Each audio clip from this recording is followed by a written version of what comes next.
बिस्मिल्लाहिर्रहमानिर्रहीम।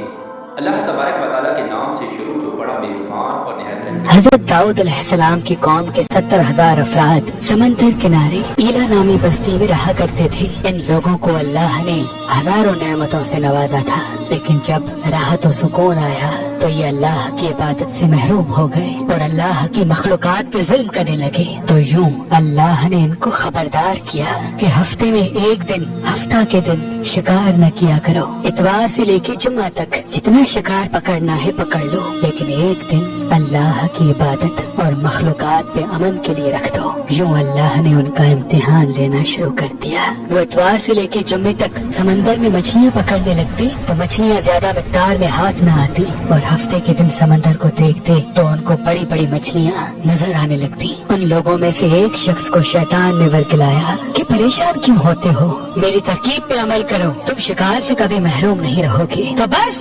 शैतान के कहने पर उस शख्स ने हफ्ते के दिन कांटा लगा के डोरी को समंदर में डाल दिया ताकि मछली फंसे, और शैतान ने कहा इस मछली को तुम इतवार के दिन निकालना, और यूं हफ्ते की हुर्मत भी बाकी रहेगी और तुम्हारा शिकार भी हो जाएगा। बस शैतान की बताई हुई तरकीब पे हफ्ते के दिन मछली फंसी रही और वो इतवार के दिन निकालता और खुशी से खाता। जब आसपास के लोगों ने पूछा तो उनको भी ये तरकीब बताने लगा, और यूं उस कौम के कुछ लोग हफ्ते के दिन मछली पकड़ने के लिए जाल फेंकते और इतवार के दिन निकालते, और कुछ ने तो उस समंदर में से नालियाँ बना के छोटे छोटे तालाब बना दिए, गड्ढे बना दिए, ताकि हफ्ते के दिन जैसे ही मछलियाँ यहाँ से गुजरे तो इन तालाब में फंस जाएं और हम इतवार को उन मछलियों को निकाल के पका के खाएंगे। उस गाँव में कुछ अल्लाह के खास बंदे भी मौजूद थे जो कहने लगे, ऐ लोगों, अल्लाह ने हफ्ते के दिन शिकार करने से मना की है। ये जो तुम जाल फेंकते हो या छोटे छोटे तालाब बनाते हो, इनमें हफ्ते के दिन अगर मछली फंसती है तो ये शिकार हफ्ते के दिन का होगा। अल्लाह के अजाब से डरो, अल्लाह की नाफरमानी ना करो। वो लोग उन लोगों का मजाक उड़ाने लगे कि हमारी जो मर्जी होगी हम वो करेंगे। अब उन बस्ती में 3 ग्रोह बन गए। एक इन 70,000 में वो लोग थे जो उन नाफरमान लोगों की बार बार इस्लाह करते, दूसरे वो जो उन लोगों से नफरत करते और खामोशी इख्तियार किए हुए थे, और तीसरे वो जो गुमराह होकर अल्लाह की नाफरमानी कर रहे थे। तो यूं नेक बंदों ने उस बस्ती के बीच में से दीवार को खड़ा कर दिया और ये हुक्म नाफिज किया कि अल्लाह की नाफरमानी करने वाले उस तरफ हो जाएं और हम जो अल्लाह के फरमाबरदार हैं वो इस तरफ रहेंगे। वो सालेह लोग बार बार उनसे कहते रहे, ऐ लोगो, अल्लाह से डरो, कौमे समूद, कौमे लूत का जो हश्र हुआ उसको याद करो, अल्लाह की नाफरमानी ना करो वरना तुम पे भी कोई अजाब आएगा। वो सारे नाफरमान जिनकी तादाद तकरीबन 12,000 थी, सब हंसते रहे